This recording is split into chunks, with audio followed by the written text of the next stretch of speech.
I really wanted a large decorative bowl, but then when I went shopping for one, they're pretty expensive, so I decided to save some money and make my own. But I don't have a lathe and I did not feel like spending days trying to carve one out, so I went out to my workshop and made one with the tools that I had, a miter saw and or a table saw and some sanding tools.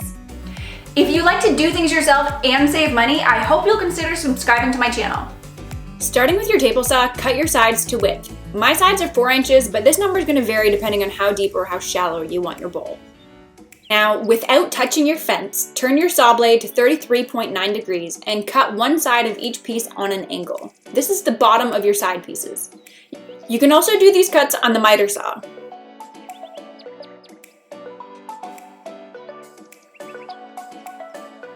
Then I went to my compound miter saw and turned the blade or bevel to 33.9 degrees, and I turned my miter to 31.6. Most compound miter saws will have these numbers specially marked. We want to try and move the bevel as few times as possible because even a slight variance in where we set the angle will make it difficult to get nice tight miters. Place your first side piece on your saw with the angled side facing out and sloping inwards and the flat side against the fence. Then flip your piece over. Determine how large you want your bowl and then make your next cut. For a bowl this size, the longest edge of my sides is 11.5 inches. After you've got your first side cut, you can set up a stop to cut the rest. Cut your first side, flip, move your piece over to your stop, and cut again.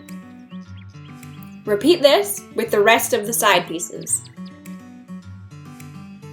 Angle your saw back to 0 degrees, keeping the bevel at 33.9, and keeping your stop in place, I cut my bottom piece. Cut one side of your pieces of wood with the angle sloping outwards. Flip it, and now you can either use your stop to help cut the rest, or you can measure from one of your side pieces. Flip it back over, then cut without measuring. Flip and cut using my stop again.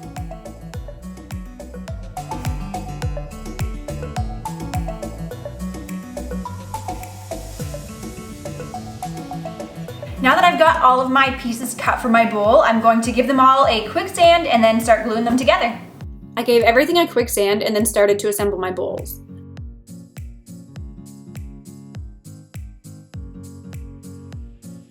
I assembled them in 3 parts. One corner, then the opposite corner, and then I added the bottom. I put a generous amount of wood glue at the seam and then used tape to clamp it together while it dried. It's super important to make sure that all of your corners are square as you're gluing them up. Otherwise, your corners will not fit together and your bottom won't sit properly.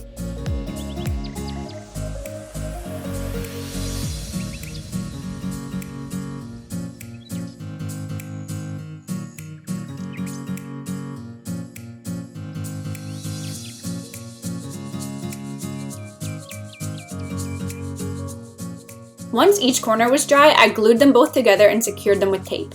Once that was dry, I added my bottom.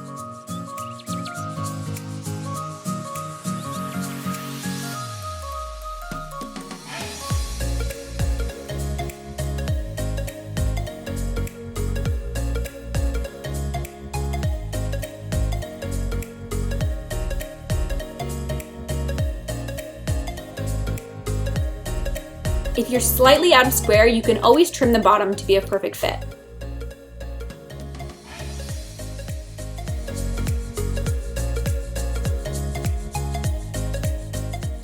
My bowl has been glued and is dry now. I just need to go over it with a sander and then fix any imperfections, which there definitely are a few, and then slap some paint on it.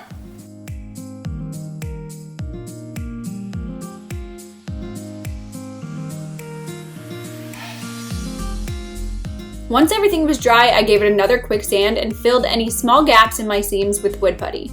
You can also use wood glue mixed with sawdust to fill any voids as well.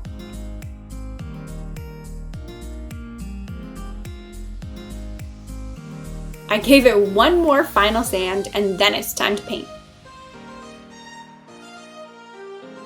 I wanted to give mine a rustic look, so I used a technique I learned from Catherine over at Ava Berry Lane to create a chipped paint effect.